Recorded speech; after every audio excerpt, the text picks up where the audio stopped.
گویا بنو امیہ کی جو بنیاد ہے عبد الشمس سے لے کر آگے توڑ تک، اس کی بنیاد ہی عداوت اور حسد ہے اور اہل بیت نبوت سے نفرت ہے۔ تو اہل بیت نبوت سے نفرت کرنے والوں سے خدا نفرت کرتا ہے، رسول نفرت کرتے ہیں، اصحاب رسول نفرت کرتے ہیں، اور جس سے خدا نفرت کرتا ہے اس سے نفرت کرنا واجب ایمانی ہے، ورنہ ایمان ضائع ہو جائے گا۔ کہ یزید کے باپ کا عرس کس بنیاد پر ہے؟ کہ یہ رسول کو گالیاں دیتا رہا بالواسطہ، اہل بیت کو گالیاں دیتا رہا اور اہل بیت کی توہین کرتا رہا، ان کے قتل کے اندر جناب والا کردار دیتا رہا اور اہل بیت کے ماننے والوں کو قتل کرتا رہا۔ ہاں جی، یہ کارنامے ہیں جن بنیادوں پر جناب والا عرس منایا جا رہا ہے۔ کلمہ جب پڑھا جاتا ہے فتح مکہ کے موقع پر، اس کے بعد حق یہ بنتا تھا کہ رسول اللہ کی اطاعت کا جب دم بھر لیا، اللہ تعالیٰ کی الوہیت پر اعتماد کر لیا، تو پھر اللہ اور اس کے رسول کے ساتھ ہونا چاہیے تھا، اعانت اور نصرت میں، معاونت میں، محبت میں، احترام میں، اطاعت میں، ہر لحاظ سے۔ لیکن آئیے پہلا یعنی کلمہ پڑھ کے پہلا عنوان محبت کیا قائم کیا آپ کے ننھال نے؟ بہرحال غزوہ حنین برپا ہو گیا۔ بریلویوں کے نانا جان ابو سفیان اور ماموں دو، معاویہ بن ابی سفیان اور یزید بن ابی سفیان، یہ دونوں، اور چوتھا آدمی ان تینوں میں تھا صفوان بن امیہ، یہ ریت کے ٹیلے کے پیچھے چھپ جاتے ہیں، اور پیچھے سے یہ جو 2500 یا 2000 ساتھ آئے حنین میں لڑنے کے لیے نہیں آئے تھے۔ دو پلیتیاں تھیں ان کے اندر۔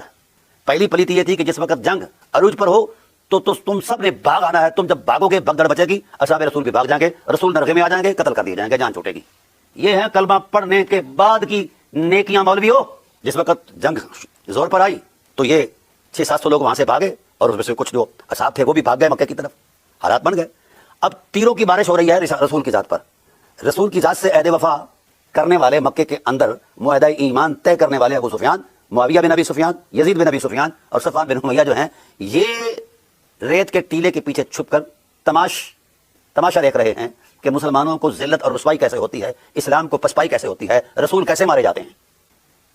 خیال یہ تھا کہ کیونکہ بنو ثقیف کے لوگ اور بنو حوازن کے لوگ بڑے جنگجو تھے، تیر انداز تھے، بڑے جفاکش تھے، تو ان طلقاء کا یہ خیال تھا کہ وہ ان کا کچومبر نکال دیں گے اور قیمہ بنا دیں گے اور ینبوع البحر میں پھینک دیں گے، تو اس وقت ہوگا کیا، ان کا مال ہم لوٹ کر لائیں گے۔ یہ کلمہ پڑھنے کے بعد کی محبتیں ہیں مولویو، کچھ ہوش کرو۔ اچھا، اور اگر بالفرض بالمحال نقشہ جنگ کا بدل گیا، مسلمان غالب آ گئے، تو کلمہ ہم نے پڑھا ہے غنیمت لے آئیں گے۔ بہرحال جنگ ہوتی رہی، جس وقت مسلمانوں کو پسپائی ہوتی، جنگ میں اونچ نیچ ہوتی رہتی ہے، تو یہ خوشی سے بغلیں بجاتے اور اشعار پڑھتے، اور جس وقت کافروں کو پسپائی ہوتی تو یہ بریلویوں کے ننھال جو ہیں یہ 500 کے تیر نکالا کرتے تھے، کہنا والا اب فال نکالو کیا بننے والا ہے۔ یہ تھا وہ کردار جو کلمہ پڑھنے کے بعد کا ہے۔